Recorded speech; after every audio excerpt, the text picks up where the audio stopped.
Hi, folks who are coming on in. We're gonna give a beat to let folks arrive, and then we will get started.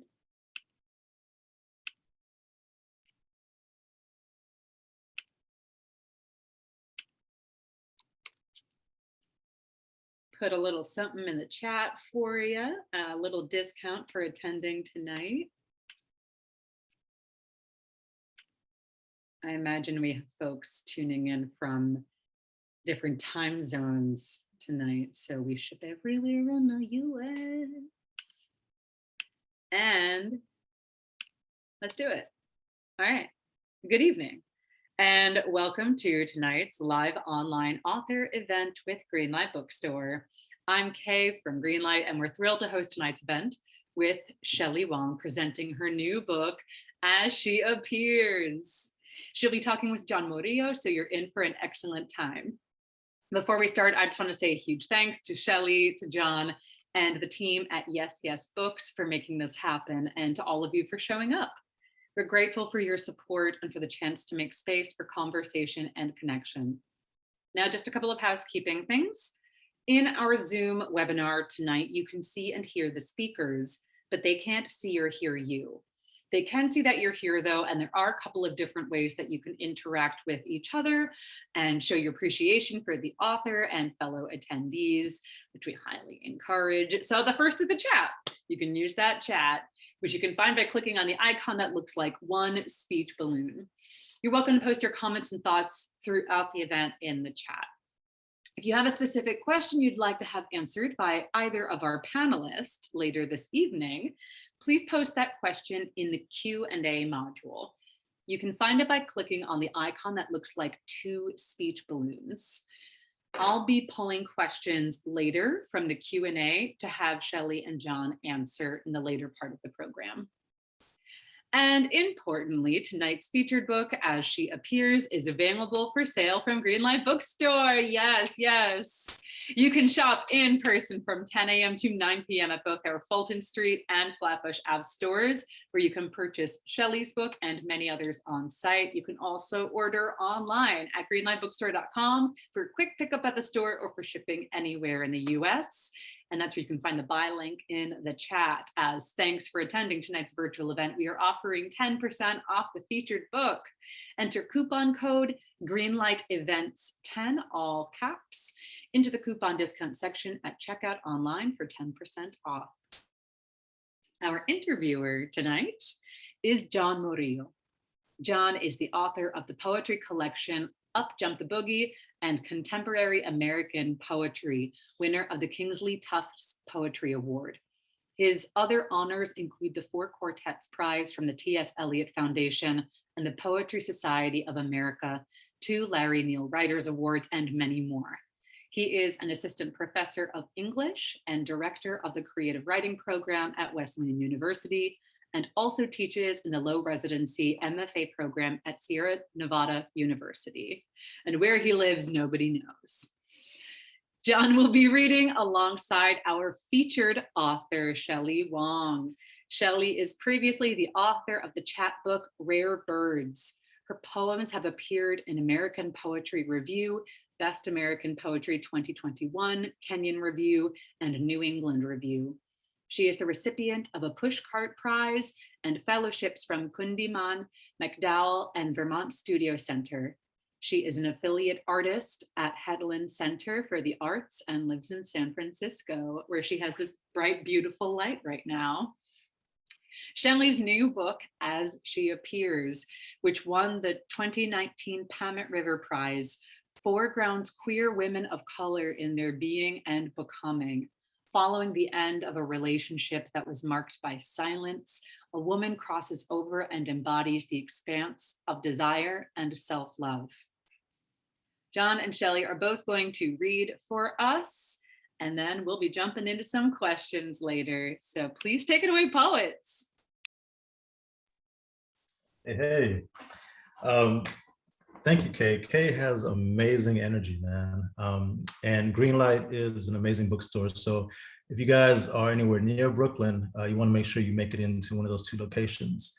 And if not, go ahead and order Shelley's book, as soon as you can.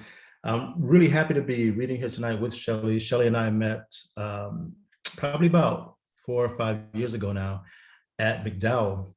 And I was immediately taken with Shelley. She's one of those people, you meet them every now and then that upon meeting them, you just feel like you've known them your whole life. You know, she just has an easy energy that just makes you feel at home.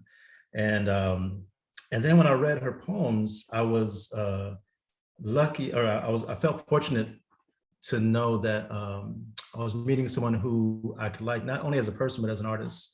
You know, sometimes you meet someone and you maybe like them as a person, but their work sucks, or they're nice people, or no, they suck as people, but their work is good. Shelley is a nice person whose work is also phenomenal. So I'm honored and happy to be here celebrating the release of this new book. I'm going to read only 3 poems, and then I'm going to jump out the way so that we can hear from Shelley and then be in conversation with Shelley. And I hope you guys are going to have some good questions to ask her after this. I'm going to dedicate the reading of this first poem to Shelley. It's from my first book, and it's called Practicing Fadeaways. And it's a basketball poem because I like Shelley despite the fact that she is a Warriors fan. I'm a Lakers fan, and Warriors, they're still in the playoffs, Lakers are not, but we have 17 rings, and that's what counts. Practicing Fadeaways. On a deserted playground in late day sun, my palms dusted black, dribbling a worn leather ball behind my back, this loneliness echoes from the handball courts nearby.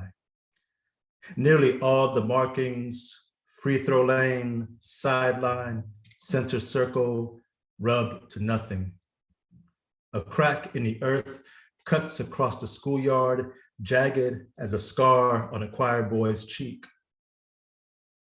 30 years ago, I ran this very court with 9 other wannabe ballers. We'd steal through peeled chain links or hop the gate to get here, our blacktop Eden. One boy who had a funny pigeon-toed set shot and a voice full of church bells sang spirituals every time he made a basket. The other boys humming along, laughing, high fives flying down the court. And the boy we called the Sandman for how he put you to sleep with his shoulder fake or drop step, over 6 feet tall in the 10th grade, smooth talker with an itch for older guys' girlfriends. One Sunday morning, they found him stabbed to death outside the Motel 6, pockets untouched, bills folded neatly against his beautiful, cooling thigh. And downtown Ricky Brown, whose family headed west when he was 2, but still called himself a New Yorker, who never pulled from less than 30 feet out and could bank shots blindfolded. He went to Grambling, drove himself crazy with conspiracy theories and liquor, was last seen roaming the French Quarter, shoeless, babbling about the Illuminati's 666 ways to enslave the populace. At 16, I discovered Venice Beach with its 1,000 bodybuilders, roller skates, and red thong bikinis. I would stand on the sidelines and watch the local ball players leaping and hollering, Quicksilver giants run and gun, already grown into their man bodies, funkadelic rising from a boombox in the sand. Now, all I hear are chain nets chiming as I sink one fadeaway after another. The backboard, the pole, throwing a long shadow across the cracked black asphalt. What the nets want must be this caress, this stillness stretching along every avenue, over high school gymnasiums and deserted playgrounds, and the ambulance drivers drifting into naps back at the station house. What the boys who ran these courts wanted was a lob pass high enough to pull them into the sky, something they could catch in both hands and hang from, long enough for someone to snap a photograph, to hold them there, skybound, risen.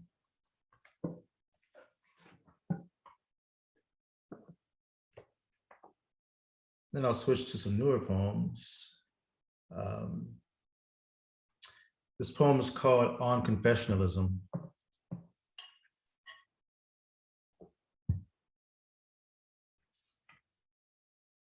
Not sleepwalking, but waking still with my hand on a gun and the gun in a mouth and the mouth on the face of a man on his knees.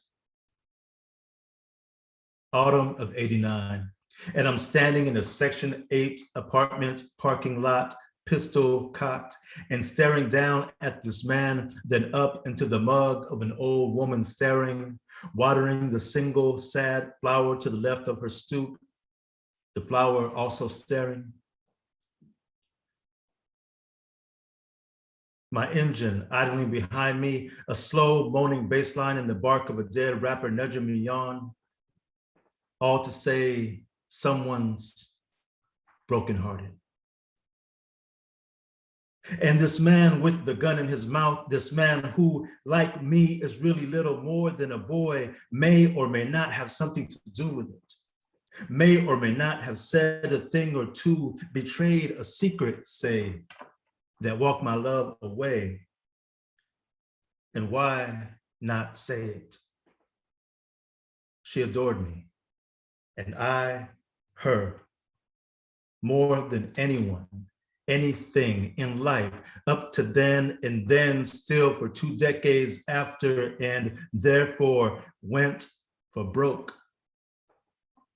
blacked out and woke, having gutted my piggy and pawned all my gold to buy what a homeboy said was a Beretta.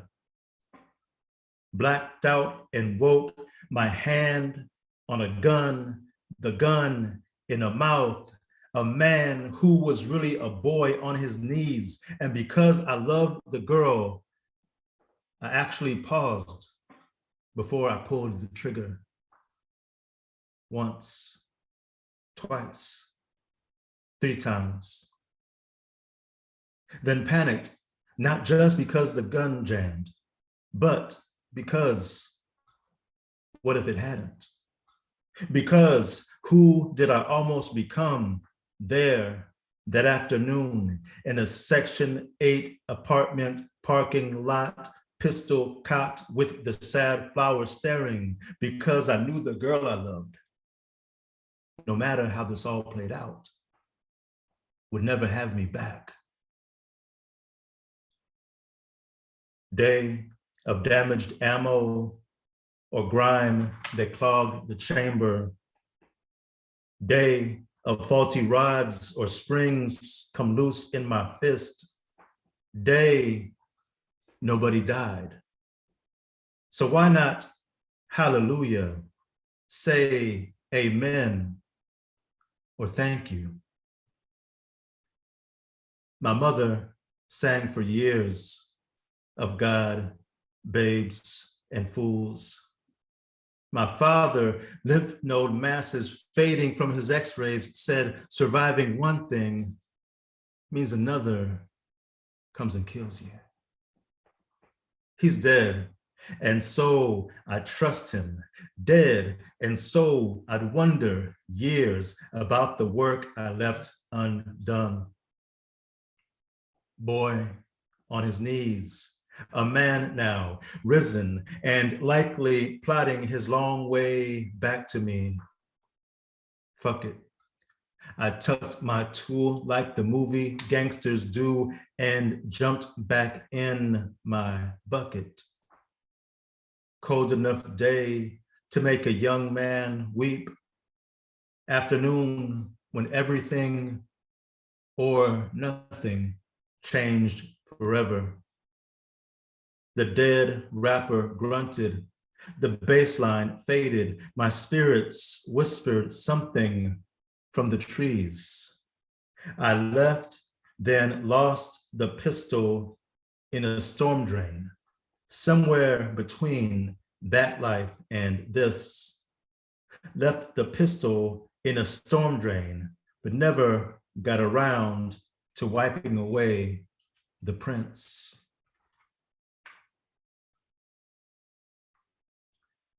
And then I'll end my set with one last poem. And I think I'll choose On Negative Capability. For some reason, I've been reading this one a lot lately, starting to grow on me. Just by way of introduction, negative capability, I think a lot of you watching probably already know, is a term coined by the English poet John Keats in a letter he had written.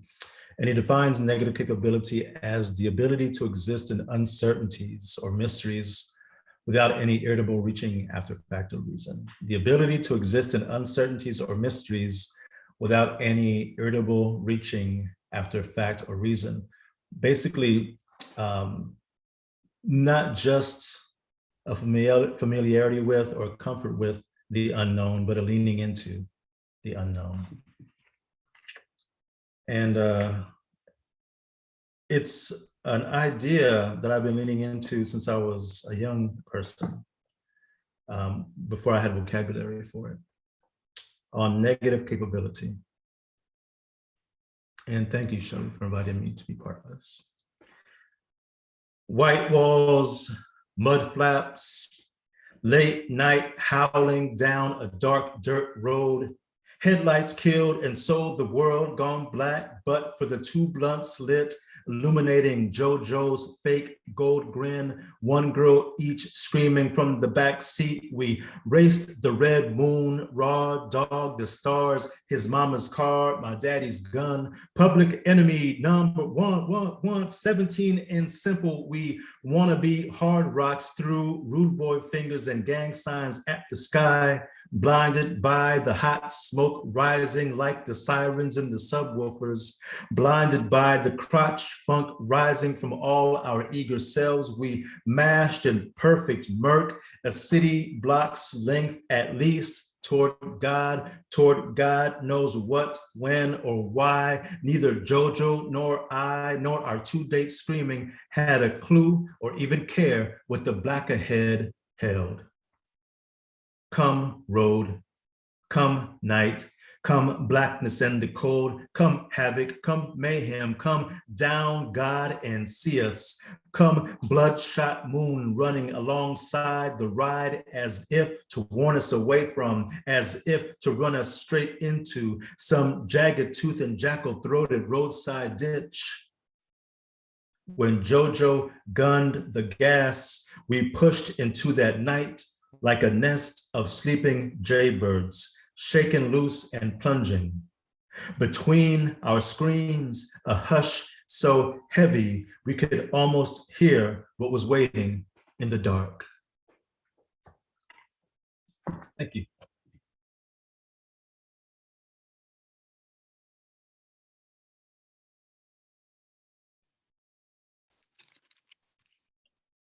Wow. Thank you so much, John, for that reading. Incredible. It's such an honor to be with you and have you part of this debut reading journey. I'm so thankful. Thank you to Kay and Jean at Greenlight for today's reading and organization. Thank you to Jennifer, and thank you to you all for being here. This is the book as she appears. It's really special to read at a New York City bookstore virtually. I was a New York City resident from 2002 to 2010, which seems like many lifetimes ago. I turned 30 and moved back to California. So I give props to John for sticking it out. I did start off as a basketball fan, as a Lakers fan. I confess that I tend to have regional favorites. So in 2002, I was a fan of the Nets and the Lakers, and spent a lot of time at Red Lobster at the bar watching the playoffs. So I'm excited. This is a pregame to more playoff games this evening. So I'm going to open with first poem of the collection, For the Living in the New World. There are so many ways to explore a forest, over clover clusters, past skunk cabbages, to a field where we listen for a ghost of song. The hypergreen periphery is the opposite of Los Angeles on fire. Any tree can become a ladder. These trees have too many branches, but it is not my place to revise them. I may be happiest improvising the language a body can make on a dance floor. We are just learning how female birds sing in the tropics. Spring insists we can build the world around us again. How has love brought you here? My head is heavy from the crown.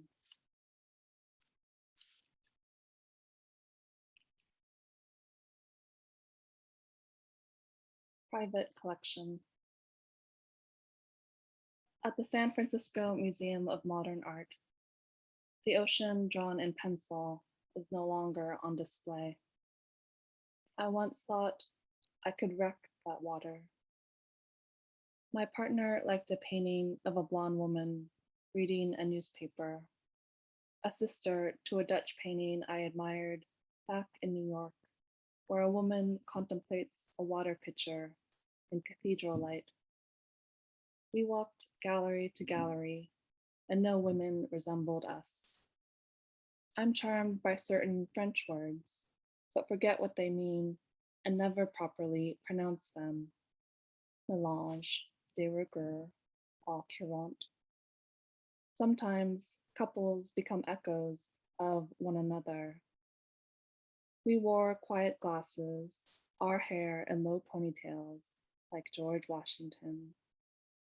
She would photograph me when I looked away from her, as I glanced at the curves of the Grand Tetons, the raised head of the Greek caryatid locked in the British Museum, a winter forest floor somewhere in Oregon when we were 19 and I couldn't meet the camera's gaze, though I knew she was there and that she would hold me from a distance. That's one of those coast to coast poems from SF to New York, and the ocean drawn in pencil is a reference to Vija Selmans, and the blonde woman reading the newspaper to a painting by Gerhard Richter at SF MoMA, and a Vermeer painting of the young woman with a water pitcher at the Metropolitan Museum in New York, which I highly recommend. It's this exquisite notebook paper sized masterpiece. Let's see. And yeah, I just want to echo what John said about how wonderful it was to meet at MacDowell.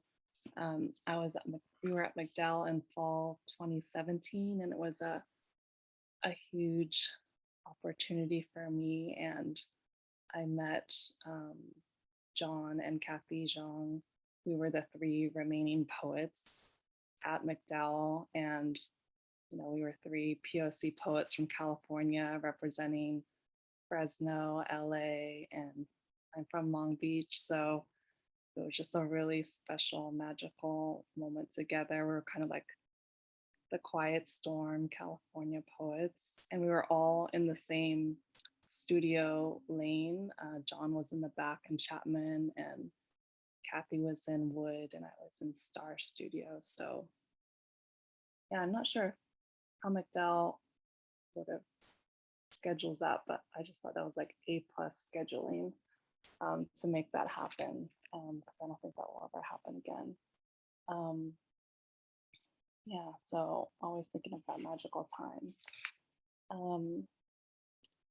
So thinking more about landscapes in the East Coast, I would say a core part of this book came together in writing poems at and about Fire Island, which is a barrier island below Long Island that's primarily known as like a LGBTQ queer destination in the summertime, though people live there year round. And I vacationed there a couple of times with my partner at the time when I lived in New York, and then had the opportunity to be there for a couple of weeks in 2018 at a national parks residency, and setting the poems in a specific place in a landscape that both was and wasn't for me, I found led to different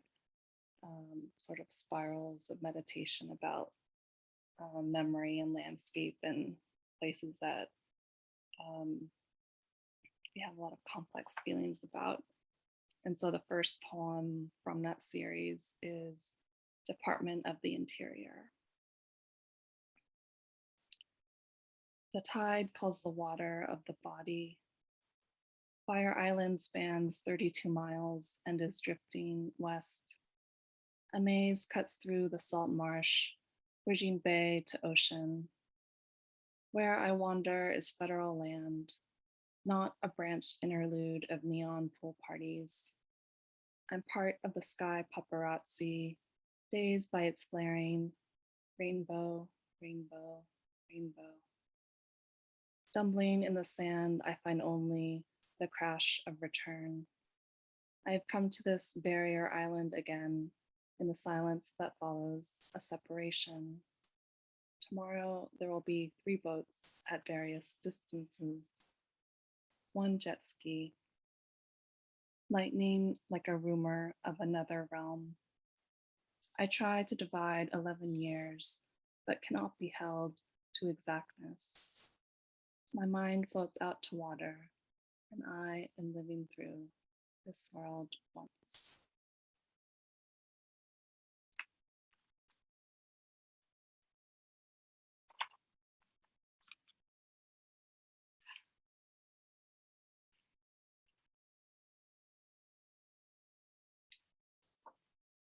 Memorial Day weekend. On Fire Island, elevated pine houses in case of flooding. The shoulder season is for lovers. It is the first weekend to wear white, eggshell, accrue, pearl. Leaves of 3 along the boardwalk call out for libidinal chaos. I collect light from every window. A scattered puzzle mixes sky and ocean, sand and stone. The light alone a majesty. To dwell in a maritime forest, away from the seductions. Recording the tide's hiss, water lapping, a catbird wheezing. The ferryman asks, "Where are you from?" And I answer, "California and Tipwell." To be given the sister ocean, the dark Atlantic, where all of our streets once ended. A temporary expanse, a cold hypnotic blue. Eating bulgogi with kimchi and rice on the deck. To wake at dawn madly scratching, the body an alarm. Mosquito girls flying with my spiced blood.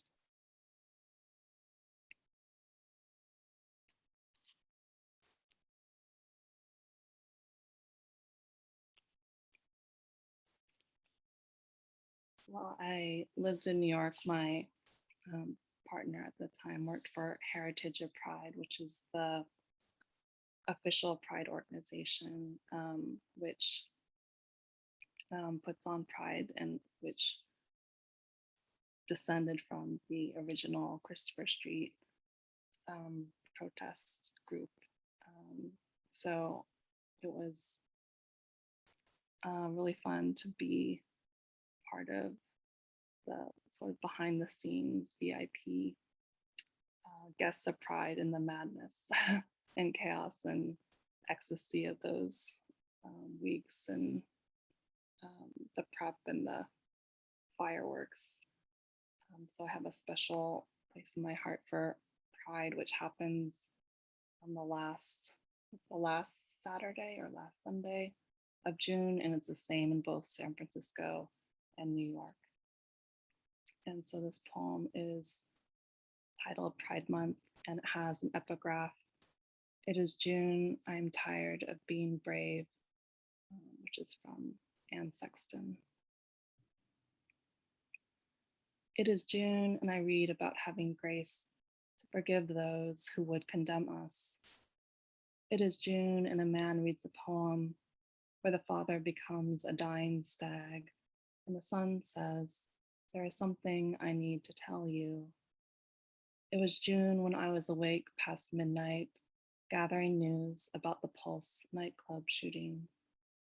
I fell asleep knowing I would wake to walk against grief in waves. It is June, and I am happy that Tegan and Sarah will appear in San Francisco or Oakland. It is June, and I have never prayed to any god. It was New York in the 2000s when my ex ran the chaos backstage at the Pride Pier Dance. In strobing summer heat, we slid through a sea of men with shaved chests. The songs hardly had words, and the bass shuddered into our bodies. Fireworks climaxed over the Hudson, and the crowd rocked and roared back. I stood in a tropical sundress in the VIP section, surrounded by so many barely dressed people, double kissing my face, saying, Happy Pride, and where is your wife?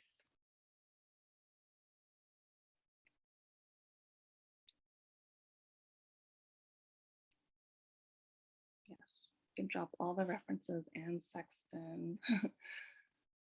In the Department of Interior, Rainbow, Rainbow, Rainbow referenced Elizabeth Bishop, which is also referenced by John in his book.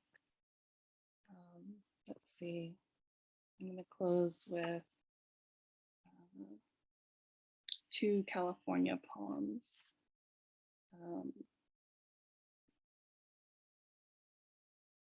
This first one has a lot of references to my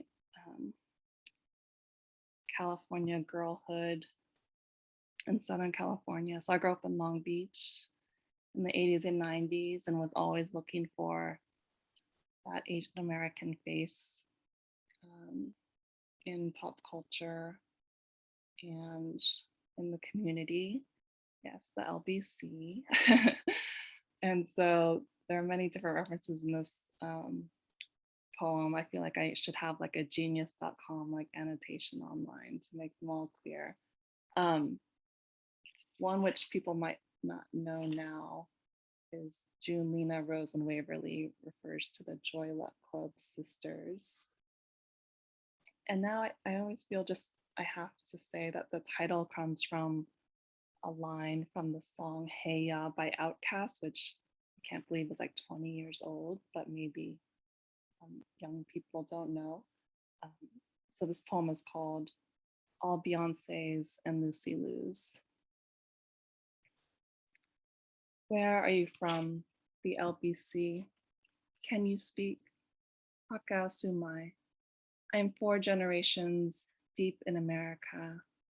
Dial up the boba to 75% sweetness, 50% ice. What do your people call juk? Chinese people skip the 4th floor. Don't trust a pho place without a number in its name. Enter June, Lena, Rose, and Waverly. Enter Lucy Liu and my girl Drew. Lucky white ceramic cats collect what's owed. Hello Kitty, little twin stars, my melody. Did you know Keanu Reeves is part Chinese? His Hawaiian name means cool breeze over the mountains. The most exquisite loneliness is Maggie Chung gliding in a cheongsam as she ascends a staircase. In my domestic dress, I calculate my proportions with finesse, like a G6. Tell me the best midnight restaurant in Chinatown. We run with the yellow Power Ranger. Eat turkey joke after Thanksgiving. Enter Claudia Kishi licking salt off her fingers. Did you watch Keanu and River Phoenix in my own private Idaho? Is my eyeliner even? I can't tell Mandarin from Cantonese. Drink hot water to flush the fat. How did Michelle Kwan change you? Fields of gold forever. Mulan against the world. Are you wearing black tonight? Chibamato is playing at the Bronze. Chinese love cash. Little girls dressed in pink and red.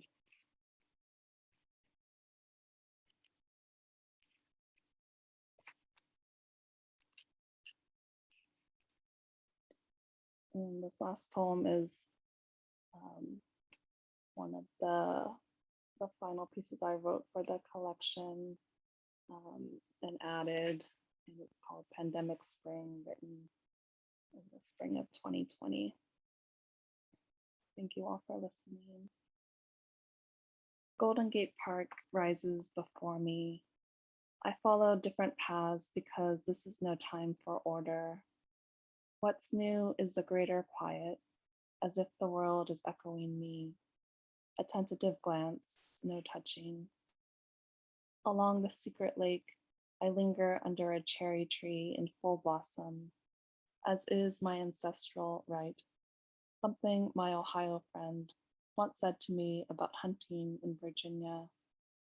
When the petals fall like snow, I think all my karaoke dreams. One male mallard duck chases another who chases another. Is this about love? Maybe the hidden female wants to be alone. A slow spring, loosening my mermaid hair. A siren splits the bird song. Hours of falling and listening. I've given up coffee to lighten my heart, but a knot remains. The cat taps my ankle to ask for a pet, but not a hug, never a hug. Years ago, after the separation, I couldn't sense anything until the spring, when a woman's song broke over me. The days are unspeakable. Color becomes a feeling, a spray of shocked orange poppies, tiny golden creeping buttercups, serene Chinese hibiscus. A great blue heron steps out of the grass. I wear pale pink to bloom, a pastel queen, soft sight. There is a gentleness that returns once you let go of love's disappointment, a fleeting expanse in the compressed day. When only the birds are with me, I embrace a redwood tree, breathing it in. Dear ancestor, I am always rapidly departing. Forgive me. To live, I want to be known and loved, the two together, inseparable. Thank you.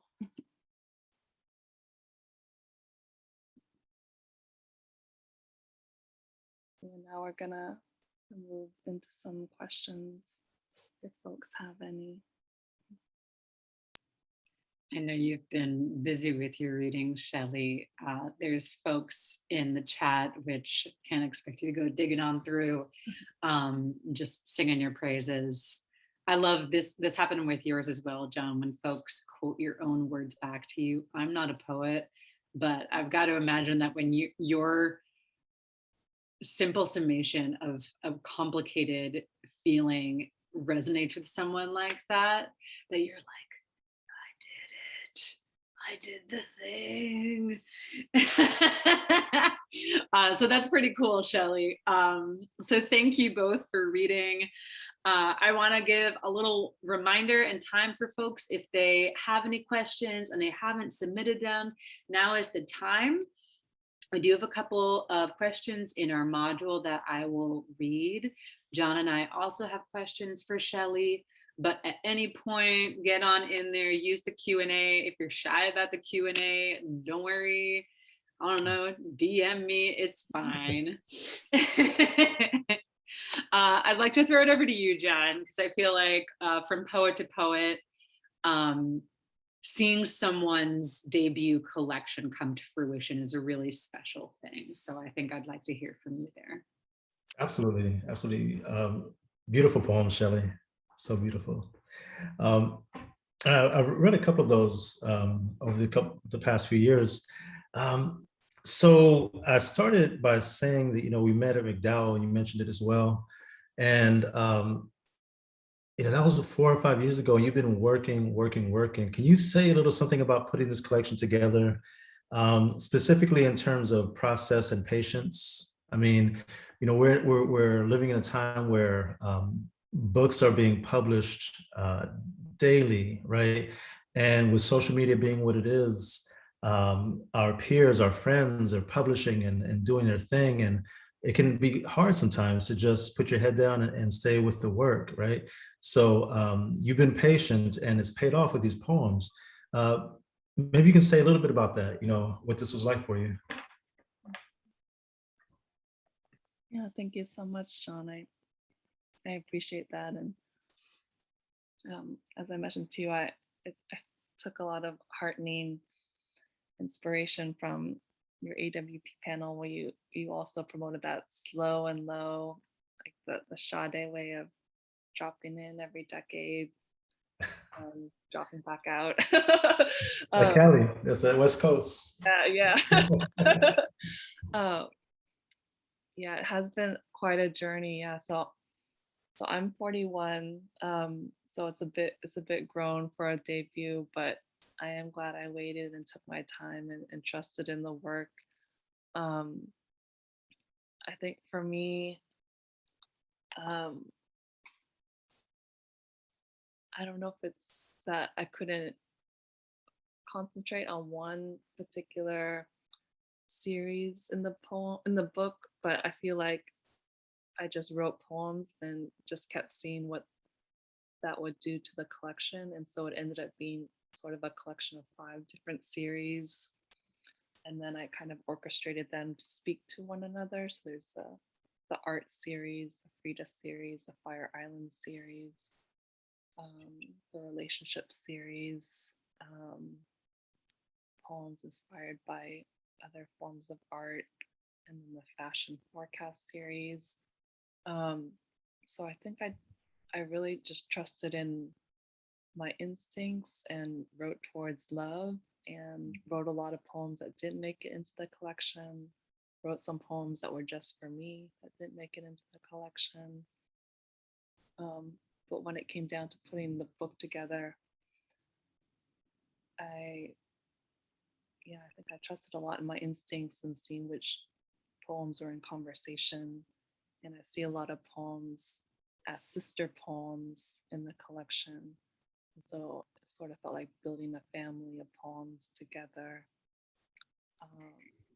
And it was a slow process as a slow writer, and also someone who has a full-time job at a university in communications, always trying to protect the mental energy for that. But yeah, I think just as someone who went to grad school in my 30s, I always just trusted that in time I'm gonna get there. Yeah. I just need to wait and just write towards what I love, and it'll come. Yeah. Yeah, I hear that. Oh, I'm glad you did it the way you did it. Thank you. Thank you. There are 2 questions in the Q&A, so we'll field those first. Julia asks, oh, another one just popped in. Julia asks, You write a lot about nature, but how has living in cities influenced you? Thank you for that question. Yeah, it's funny because when I lived in New York, I wasn't able to write a lot and was just in a different zone. And a lot of times I carve out time to, go on precious residencies or where I am now. I have a studio at the Headlands, which is in Sausalito sometimes, but it's not like a live-in residency. So I think that's something that I still want to enter that more, and that's kind of the landscape of the second book is thinking about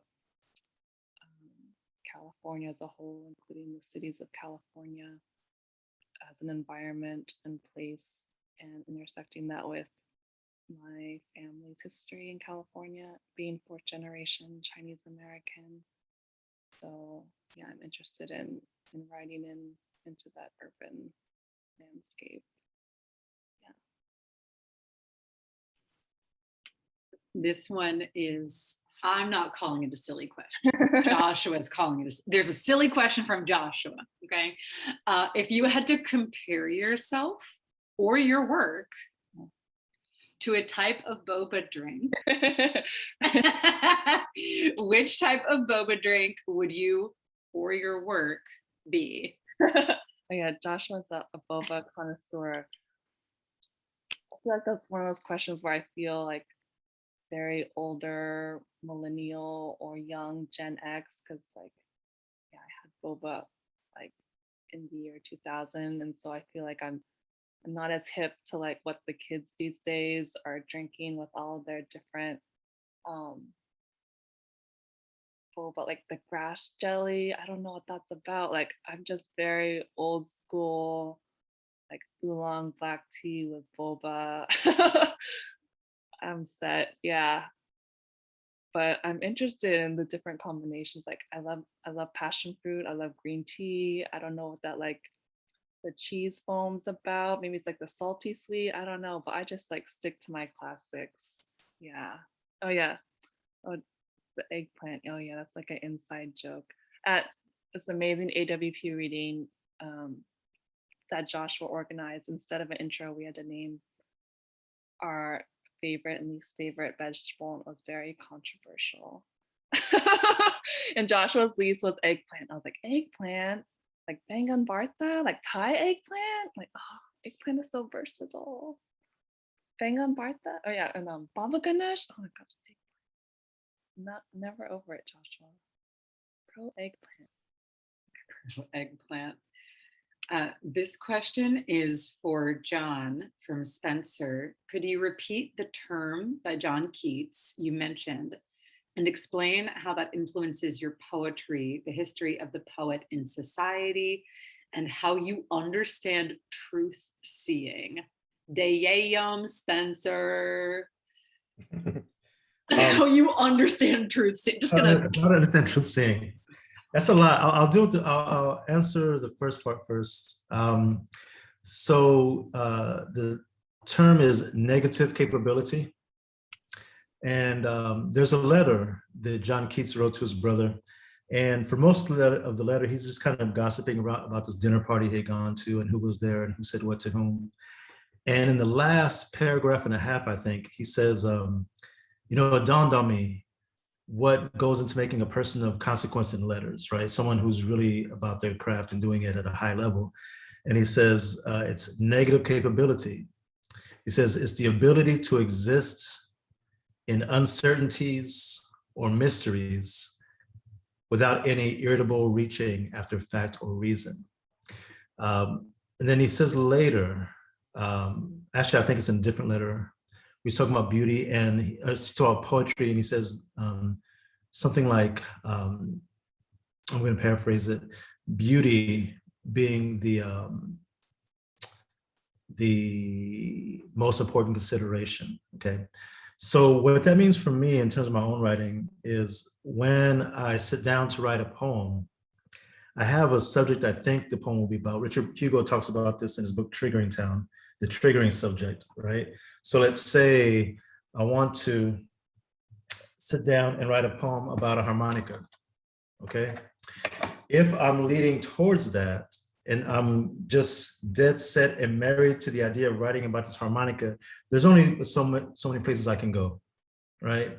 Better to use the harmonica as a jumping off point, right? I start with the harmonica, and harmonica might make me think of a buddy of mine who came to bring me some medicine when I was sick, which makes me think about the first time we met 2 decades ago and how I never would have thought we'd be here as old men, blah, blah, blah, blah, right? So what's happening is because of negative capability, because of me being comfortable in mystery and the unknown, I've allowed the poem to lead me where it wants to go, right?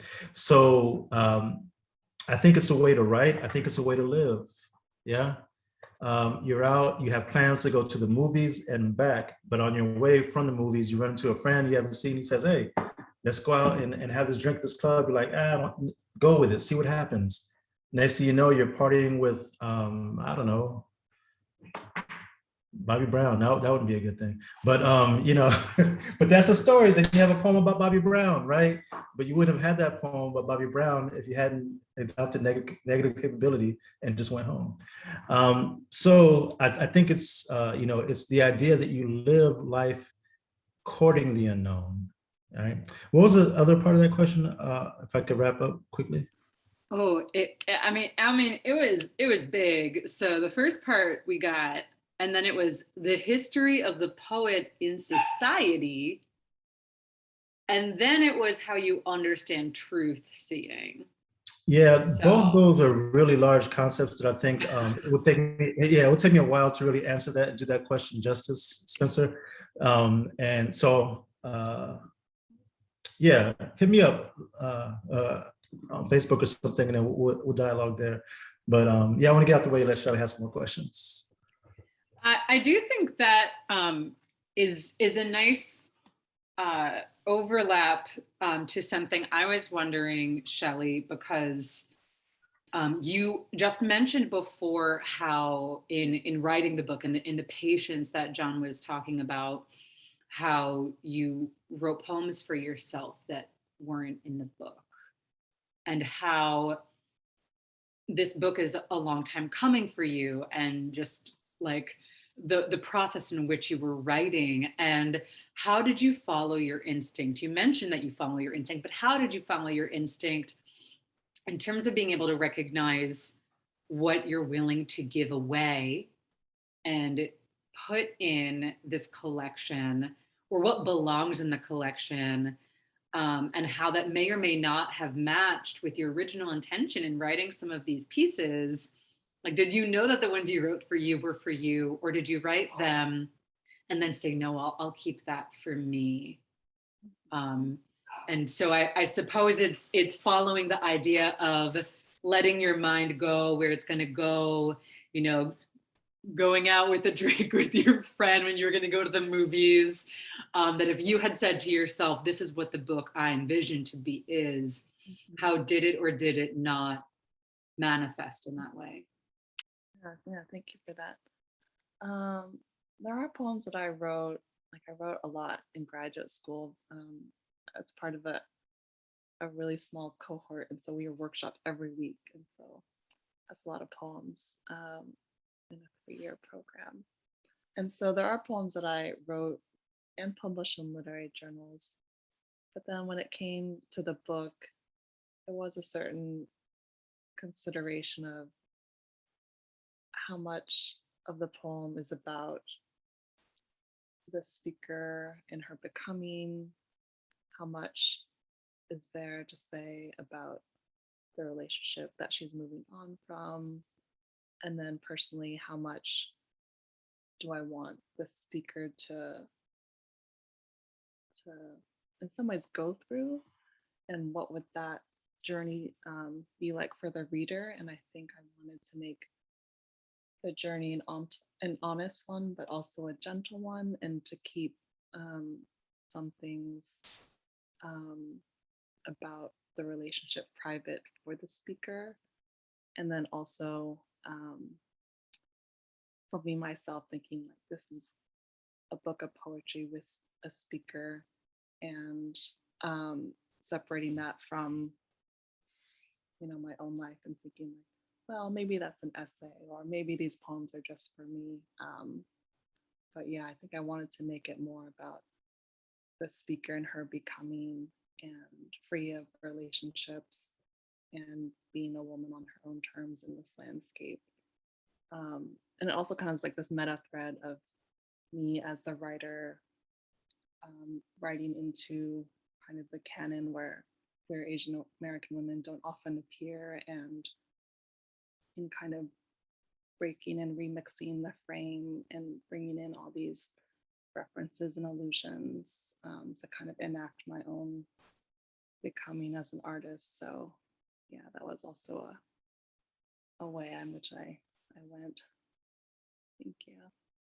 Yeah, absolutely. We do have another question, and I think it's an apt one to end on, because most folks with a debut, they go, "What's next?" And you're like, "Damn, give me a second. I just wrote this book." But I think this is someone who maybe is dear to you, who is gently poking, prodding, saying, from Linda Wong says, "Can you both tell me the length of time required to complete a poem?" That sounds like a riddle. But the last question being from Linda, Shelley, are you constantly writing new poems? This is hard.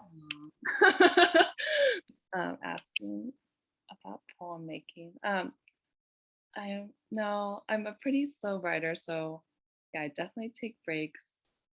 I'm not always writing, so yeah, I would say just every now and then, when kind of the time I have time and I kind of go through my poem debris of notes, or if the inspiration strikes me from a line or a piece of literature. And also in terms of how long it takes, it can be that flash of inspiration with the great draft, or it can be something that is revised over many years. So I find it's a slower process now, outside of graduate school with a job. But yeah, I'm curious about John and his process, and especially if it's changed from book 1 to book 2. What was did you say it was your mom that asked the question? I love it. Hey, Mama Linda. Yeah. You know, I was talking to an elder poet friend of mine recently, and he was saying it doesn't get easier, it gets harder. And this is a person who's in their 70s, and he says with each book, with each poem, it gets harder and harder. And I think that's true, unfortunately, you know. So for me, a poem typically does take months. I've had a couple poems that have taken years, and they didn't end up being any better than the poems that I spent less time on. It's just that that's how long it took for that poem to come to a conclusion that felt comfortable, or that I felt okay with. Bridget Beacon Kelly, she has this poem song, and the rumor is it took her 8 years to write it. And when you read that poem, it's worth every day of those 8 years. Yeah, it depends on the poem. Depends on the poem. Thank you both so much. Yeah. Thank you, Shelley. Thank you, Kay.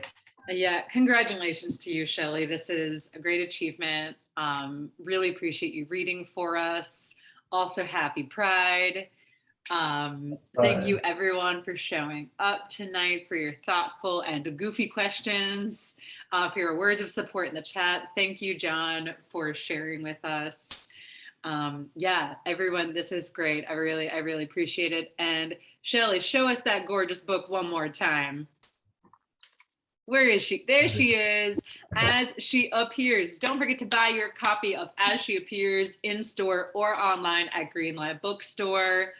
Fantastic reading, and thank you for the thoughtful questions, y'all. Thank you. Thank Have you. a great night.